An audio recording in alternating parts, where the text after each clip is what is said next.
Shalom, peace, Shashrakant. Good evening, everyone. The MP, Bishop, Dr. Fuad Nahdi from Radical Middleweight, from Bree from the Princess Trust House School as well. And all of you, I'd like to thank all of you for giving your time and spending this short period with us. Bismillahirrahmanirrahim. Ladies and gentlemen, Assalamu alaikum wa rahmatullahi wa barakatuh. I just want to make a few things clear, and one of them is actually I was conned into being here tonight. Those of you who know Anwar will know exactly what I mean. He first asked me that he's doing this event today, if I could suggest somebody. Then it's all a blur, I don't know what happened in between, and suddenly I'm finding myself here. I will start with expressing my interest. It's very strange that I'll talk about art and spirituality, because I'm neither an artist, neither am I renowned for high spirituality, if there's anything like that. But I go to Mullah Nasruddin, the folkloric hero of the Muslim world. One day Mullah Nasruddin said he wanted to learn how to play the flute. So he went up to a master and asked him, I want to come for lessons. And the teacher said, yes, that's very easy. It's 20 pounds for the first lesson, and then 10 pounds after that. Mullah Nasruddin said, okay, can I start with the second lesson? God is beautiful and loves beauty. This is a very famous hadith or saying of the Prophet, on which the axis of what we understand as Islamic art is based on. In order to understand the essence of Islamic art, it is first necessary to realize the different conceptions of art itself.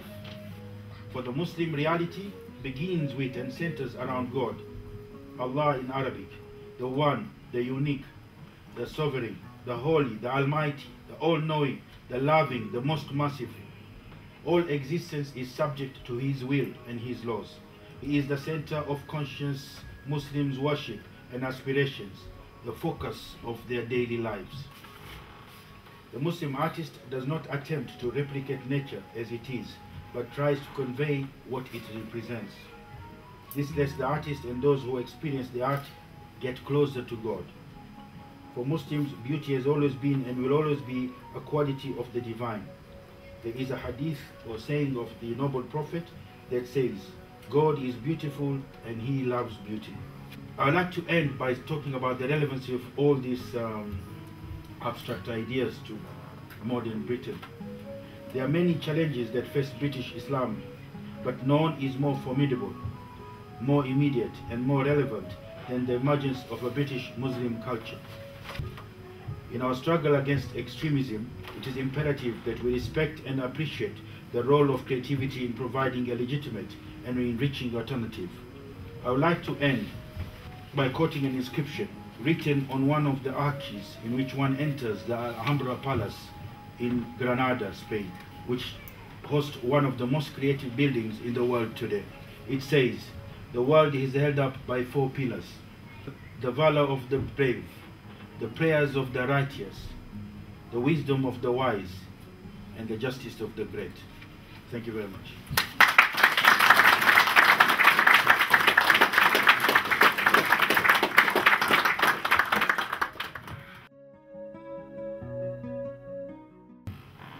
Right, at the Prince's School of Traditional Arts, we learn and teach various different arts and crafts from traditional cultures around the world. But the one core subject which we study throughout the whole course is geometry.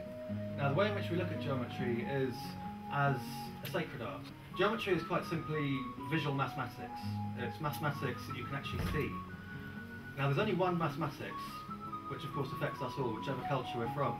So it could be said that geometry is universal. Right, this is a window from the Sokulu Mehmet Pasha Mosque in Istanbul. This is a zillage panel. Zillage is ceramic wall panelling that you find in Morocco and Spain. Now, this is a piece of geometry that's on a cathedral. It's on Lucca Cathedral in Italy. A completely different feeling compared to the last two pieces of Islamic art. But the underlying geometry is something that you find in lots of different pieces of Islamic art. So again, there's this same underlying geometry which shows itself different outwardly. Now over to India. This is called the Sri Yantra, this particular form. Something that's found in the Hindu tradition. A very difficult one to draw, lots of different triangles at different angles. But geometry is this thing that you find in many different traditions. It's not just in one particular one. There is, of course, this emphasis upon geometry within Islamic art because of the, I suppose, the prohibition on the figurative form. Know, O brother, that the study of sensible geometry leads to skill in all practical arts, while the study of intelligible geometry leads to skill in the intellectual arts, because this science is one of the gates through which we move to the knowledge of the essence of the soul, and that is the root of knowledge. Now I just want to clarify some of the words used here. Sensible quite literally means of the senses. So sensible geometry is geometry that you can see, geometry that you draw with the compasses and the straight edge. So this is talking about, I suppose, outward geometry.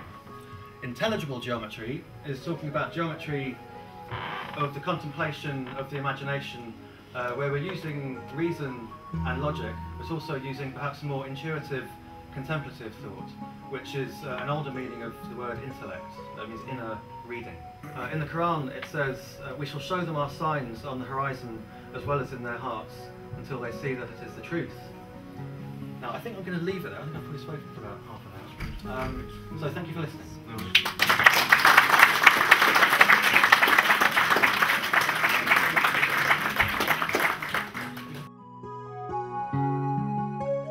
It's a real pleasure to be with you here this evening. One thing leads to another and good stuff falls out of it for everybody. And I've been entirely blown away by Tom's presentation in particular, just the way in which it covers the nature of the reality that we all share in this world and binds things together from different religious traditions.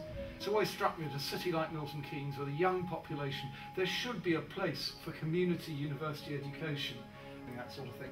I was reading a speech the other day by Lord Macaulay about the Second Reform Act, actually, it was 1851, and he said the real fool is the man who is so afraid that he cannot swim, that he will not enter the water, because he'll never swim. And that pretty much is the story of our relationships between different faith communities in Milton Keynes. It's your willingness to get into the water. You might not be right, but you're wet. And that's in the best sense of the word. And that's one step ahead of the people who just sit there on the brink thinking, oh, if ever I were to step out, wouldn't it be awful? I'd meet people who are different. The way in which you can interpret a scene in different ways. There's an old joke someone was telling me about one of those Renaissance pictures of the Garden of Eden, and you've got, you know, Adam and Eve, and they're standing like that, and they've got an apple, and there's a tree, and there's not very much there, and a snake. And there was a British critic and a French critic and a Russian critic looking at this, and a British critic said, well, they're obviously British, he said. Look at the way they're standing there like that. They wouldn't be standing there with nothing on if they weren't British, you know, so that was a British comment. No, said the French critic. They're obviously French. They've got to be French. They're very much in love. They're not ashamed of it. They must be French. And then the Russian critic chimed in. He said, no clothes, he said. It's cold, no shelter, absolutely nothing to eat but an apple, and the government thinks it's paradise. same scene, but three very different ways of reading it. And I think if we can begin to see all of our lives in that sort of way, what would we see that we don't see now?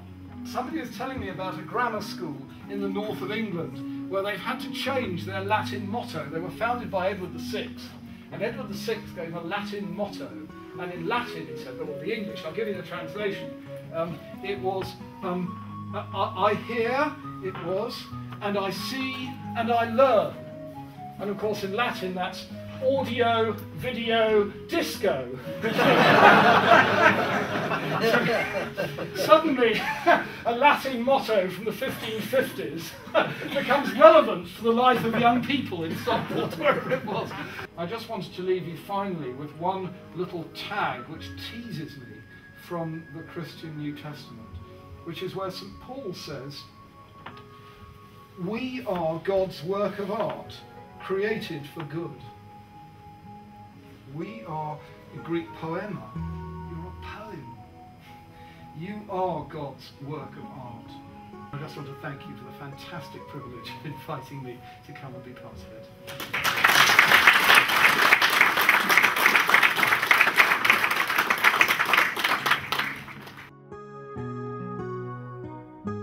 I'd like to thank my guest, our MP in Israel. Thank you very much. And hopefully you'll take positive news from here.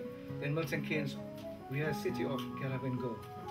You know, we need that support from you. And say, please send us some funding here.